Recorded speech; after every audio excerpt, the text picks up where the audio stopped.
Harapan dan keinginan yang belum tercapai dalam karir sebenarnya bisa dibilang dulu guru saya waktu saya SMA pernah nanyain, lo cita-citanya apa sih? Ya bisa dibilang saya tuh nggak satu-satunya kali ya, banyak yang kayak saya, tapi kayak sedikit gitu. Karena pada saat itu saya jawabannya saya nggak punya cita-cita. Jadi motivasi dan keinginan saya itu adalah berusaha untuk bisa terpakai dimanapun gitu, di bidang apapun. Dulu tuh selalu begitu. Jadi di mana saya berada, sebisa mungkin saya menjadi bagian dari apapun ya, apapun di luar kebiasaan saya, keahlian saya di luar itu. Ayo, apapun akan saya pelajari dan saya tekuni, biasanya sih begitu. Nah, mungkin itu salah satu yang dianggap tidak punya cita-cita itu ya menjadikan keinginan saya dan motivasi saya supaya bisa berguna aja lah, berguna di setiap tempat gitu, dimanapun saya berada. Apa yang dibutuhkan lingkungan gitu, saya bisa penuhi gitu dengan keterbatasan dan keahlian saya gitu. Di luar itu pun sebisa mungkin saya akan berusaha untuk ya mengakomodir kebutuhan-kebutuhan yang dibutuhkan oleh lingkungan saya. Begitu ya, mudah-mudahan ini dan terpakai ya. Kalau saya merasakan saya mau ditempatkan dimanapun, ayo gitu loh. Selama itu tidak bukan susah, tapi selama itu bisa ada peluang untuk menjadi satu kesenangan, satu hobi, kenapa enggak saya jalanin. Dan mudah-mudahan ini menginspirasi juga ya buat banyak orang, karena kita nggak bisa bertahan di satu profesi kekeh gitu di profesi itu, karena kan ya bisa dibilang kan sarjana sekarang kan nggak semuanya di bidang sama yang dia tekuni pada saat dia kuliah gitu. Belum tentu gitu loh. Ada yang kebetulan iya, bahkan dari dulunya desain grafis sekarang jadi desainer grafis misalnya gitu, atau dari otomotif misalnya, dulunya otomotif sekarang jadi kang bengkel lah minimal gitu yang ada hubungannya sama itu. Tapi nggak sedikit juga orang yang justru bidangnya beda banget, dan itu tuh butuh bukan hanya keahlian ya, tapi kemampuan untuk beradaptasi dalam artian bisa nggak ya gitu saya menjadi suka dengan pekerjaan yang sama sekali saya buta gitu. Itu aja dulu ya, mudah-mudahan itu bisa menginspirasi, karena dari situ harus ada kemauan dulu gitu. Kalau udah nggak ada kemampuan pasti biasanya sih udah susah begitu. Kalau di titik rendah, kalau bisa dibilang gini, dulu itu ya oke lah. Saya tidak bisa memungkiri bahwa setelah saya berkarir di coklat terutama, itu jadi salah satu acuan orang melihat saya bukan kayak orang lain sebagaimana mestinya gitu. Seakan-akan ya dunia entertainment kan gitu. Apa yang dilihat, look yang di luar itu dianggap jadi satu kemewahan gitu. Tapi sebenarnya kalau ditanya pernah enggak mencapai titik terendah di dalam hidup, sering. Karena saya bukan dilahirkan dari keluarga yang kaya raya gitu, bukan juga dilahirkan dengan keluarga yang serba berkecukupan. Ya berkecukupan itu dalam artian apa yang saya pengen bisa dapat dengan cepat, enggak seperti itu. Jadi saya sudah terbiasa dengan kehidupan yang biasa-biasa aja. Tapi memang kalau bisa dibilang titik terendah hidup saya adalah pada saat saya divorce.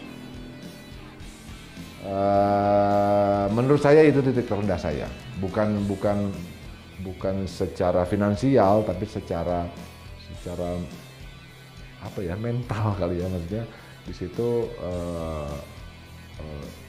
ya banyak lah ya, banyak kejadian orang udah divorce itu kayak abis ini udah kiamat gitu.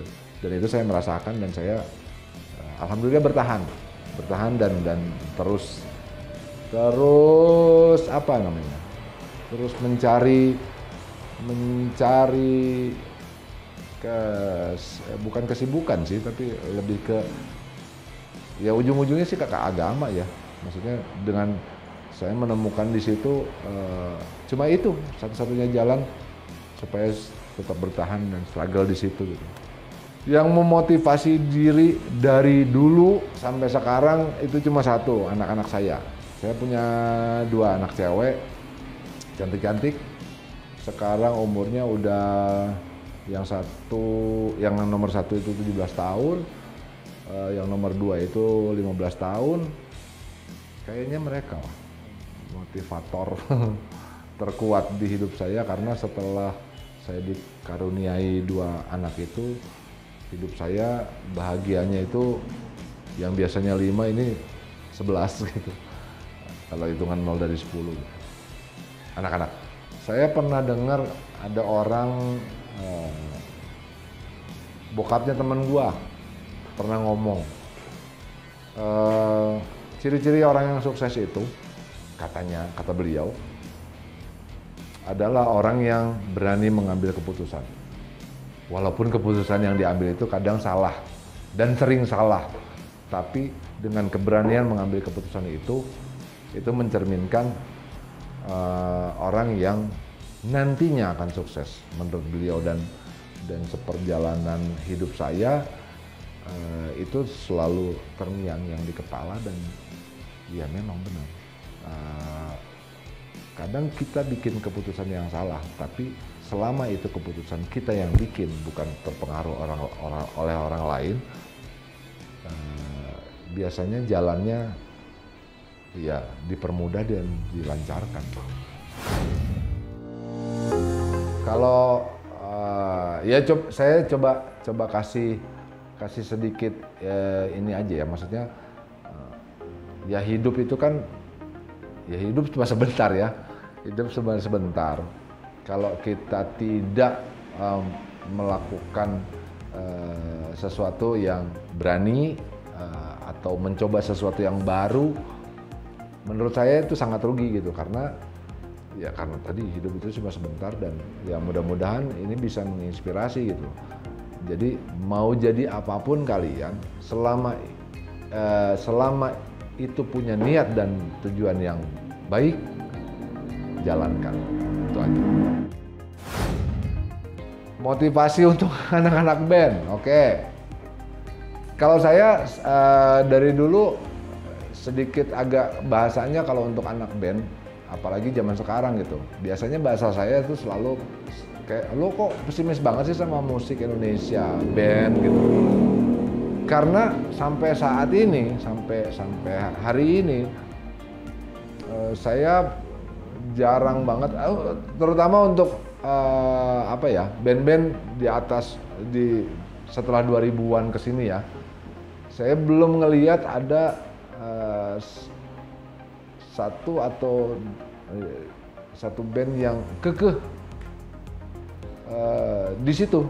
Jadi gue anak band, gue harus ngeband terus, gue harus cari cara gimana caranya band gue jalan, gue harus cari cara gimana caranya gue jadikan band ini jadi profesi saya, walaupun tidak dapat duit sepeser pun, itu jarang. Ujung-ujungnya ya antara nyerah mencari pekerjaan lain, bidang lain, atau ya ngisi-ngisi waktu yang ngamen-ngamen gitu. Ya tidak ada salahnya, tapi kekeh itu perlu gitu. Jadi dulu di zaman saya, band yang kekeh gua anak band ya, mau sampai mati pun gua harus jadi anak band gitu, itu banyak banget. Tapi mulai kesini mungkin opsi untuk berkarir di luar bidang entertain itu lebih banyak dan pilihannya itu opsinya banyak gitu ya. Mungkin itu, tapi kenapa tidak ya silakan aja. Cuma kalau untuk anak band ya itu kekeh deh gitu. Karena kita nggak ada yang tahu. Ya ada beberapa band dari 1 sampai 10, 9 band tumbeng gitu, cuma sebulan 2 bulan, setahun 2 tahun udahan gitu, atau bubar di tengah jalan gitu. Jangan, kekeh aja gitu. Kalau saya sih pengennya anak sekarang kalau mau main band ya main band, jangan hiraukan pekerjaan yang lain. Lu mau cari duit di band ya lakukan gitu. Banyak kok teman-teman gue yang pada akhirnya mereka walaupun bisa dibilang ngamen ngamen receh lah gitu di kafe-kafe tapi tetap ngeband gitu. Itu bentuk kekehnya mereka itu ya itu. Jadi ya jangan pernah berhenti untuk main band, dan ya bisa dibilang band itu nggak ada pensiunnya ya. Jadi ya tetap kalau mau jadi musisi ya jadi musisi terus aja. Jangan belok-belok gitu aja. Mudah-mudahan menginspirasi. Dan itu susah.